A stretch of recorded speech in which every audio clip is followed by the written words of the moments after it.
Welcome back to the Suburban Ford 7 Sports Cave. We're going to get to our final thoughts next, but we're just talking about DeAndre Levy and all of his off-the-field stunts from this summer. You got to end this stuff. It's just foolishness. Come on. Guys are getting fingers blown off. They're doing dumb stuff. You don't need to walk on a plane. I see no problem with it. I mean, these are trained professionals that he's flying with and walking around these planes. Because mistakes never happen with trained professionals. Hey, man, look, the most deaths in the U.S. are from car crashes. I think you're more safe walking around the top of a plane than getting into a car. This is good stuff. All right, Rico, you're going to change your commentary, your final thought? I probably should, but I won't. So I'll stick with my final thought. Final thought is this. The Tigers went out and did exactly what we wanted them to do. They were sellers. They got rid of their best assets in Price, in Cespedes, and in Soria. In return, they got a bunch of minor leaguers.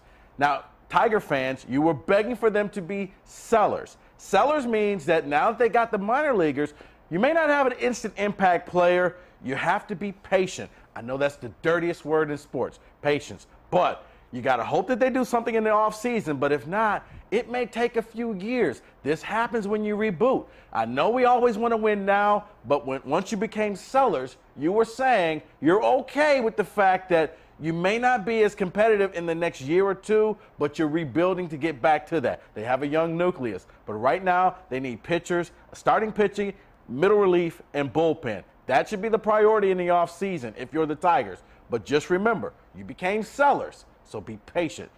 We're going to see one of their pieces today. Daniel Norris gets his first start in a Tigers uniform, so it'll be at least something to put the Band-Aid on. And he better throw a no-hitter. Yeah, exactly. All right, Katz, go ahead. Well, in this job, as you guys know, we don't get to experience life as a fan quite as much anymore, but I do have one guideline that Lions fans should follow this year. Don't overreact to everything. Just watch everything as it comes. If you see that Lakin Tomlinson isn't running with the first team offense the first week of training camp, don't worry. Things change over the course of camp. Things change over the course of the season. Just be patient, let everything happen, because there's a good chance, looking at this Lions schedule, I mean, I'll be honest, they could go 0-4 to start the year. And that's not what you want to hear. That's not what anyone wants to hear. Yes. But that doesn't mean the season's over.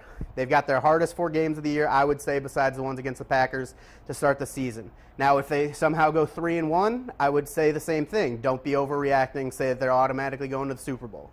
Just be patient and keep your expectations reasonable, and then be excited if the good things happen, or don't be too down if they don't. So, fan is just short for fanatic. Yes. that is true. So, but you're right. You're right. Take it as it comes. And with training camp, that could just drag on forever and ever and ever. All right, my turn. I'm kicking you off, Katz. The Big Ten Media Days in Chicago came to a close on Friday. Very few big storylines stemming from them for the Big Ten, and that's actually a good thing. For years, when the national writers descended upon the conference, the talk was always about why they continued to live in the SEC shadow. You're wondering why they can't win big games and on and on. This time, with the national championship trophy in tow, 5 bowl wins, 2 top 5 teams, 2 top 6 teams in the preseason, and one of the most talked about coaches in the country. The conference walked a little taller this week and wasn't bludgeoned with tacky questions about Southern's speed. I came impressed with all of the student athletes from Michigan and Michigan State, especially Michigan, as they look to rebound under Harbaugh. Guys, thanks so much for the show. That's the Suburban Ford 7 Sports Cave.